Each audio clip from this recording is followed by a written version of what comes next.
Law enforcement is already behind several of the early bills this session, bills that deal with curbing crime in Idaho.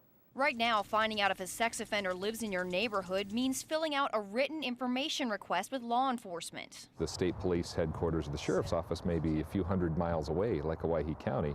If you live in Grandview and you have to go to Murphy, then that's quite an obstacle. A new bill on the House agenda would allow Idaho sheriffs to put that information on the internet. They could get up there and maybe just see a map of their neighborhood and a red dot in the area to say, warning, there's somebody there. And Rainey says for the most violent sexual offenders, they would go beyond that. They would post their mugshots and addresses.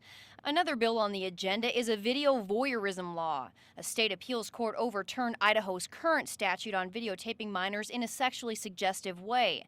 That struck down several cases, and prosecutors say if the legislature can't fix the statute, I'm going to urge the Attorney General to get a final decision on this from the full Supreme Court before we abandon what has been an excellent tool to protect our children. Another bill would require anyone convicted of burglary to give a DNA sample and a thumbprint for a national database.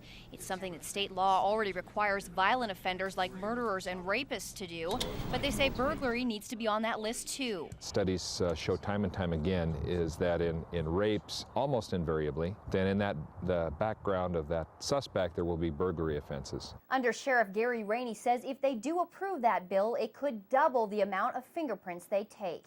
In the newsroom, Anna Rau, Idaho's News Channel 7.